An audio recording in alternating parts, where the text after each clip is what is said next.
Perkenalkan nama saya.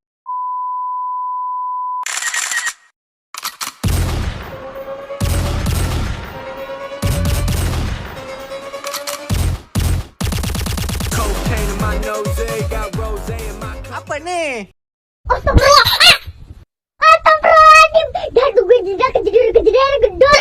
Astagfirullahaladzim. Kamu ini berdosa banget.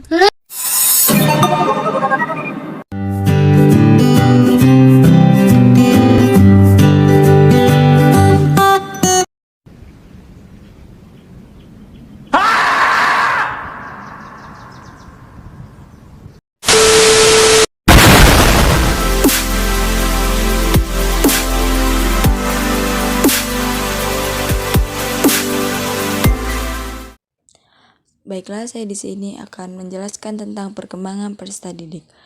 Tujuan mempelajari perkembangan peserta didik yang pertama, agar mempunyai ekspektasi yang nyata tentang peserta didik. Yang kedua, dapat merespon perilaku peserta didik secara tepat. Yang ketiga, membantu mengenali adanya penyimpangan yang terjadi pada diri peserta didik. Yang keempat, untuk membantu memahami diri sendiri sehingga dapat berperilaku secara tepat.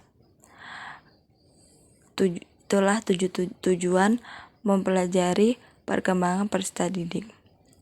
Kemudian alasan perlunya mempelajari perkembangan peserta didik. Yang pertama, masa perkembangan yang cepat. Masa anak-anak terjadi pertumbuhan yang cepat.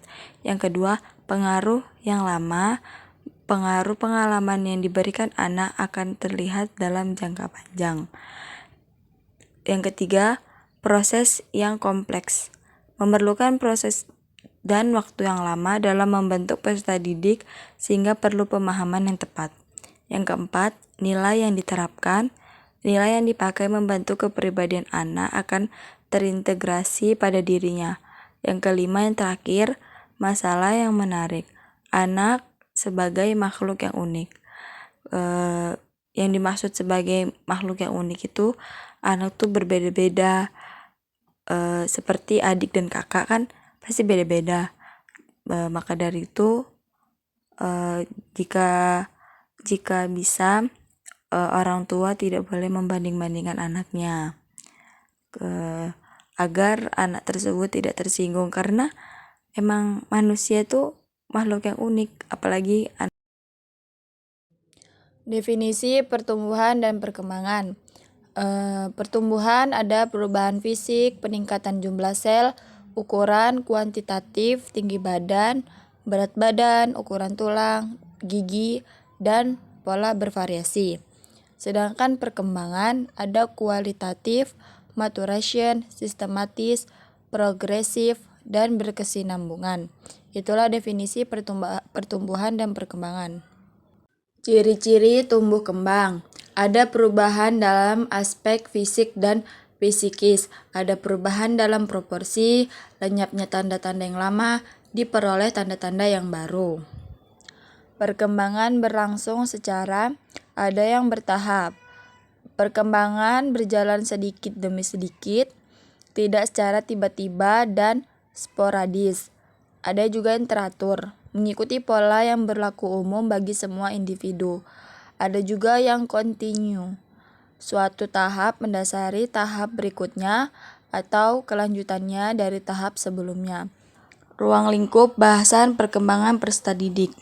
Setelah kelahiran, anak-anak atau bayi mempunyai masa 5 tahap, dari masa konsepsi sampai masa remaja.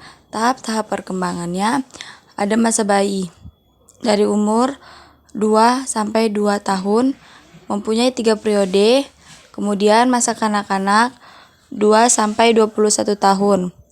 Kemudian masa remaja mempunyai 3 tahap juga.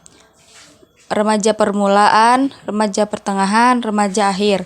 Kemudian pemuda, kemudian masa dewasa hingga masa tua 80.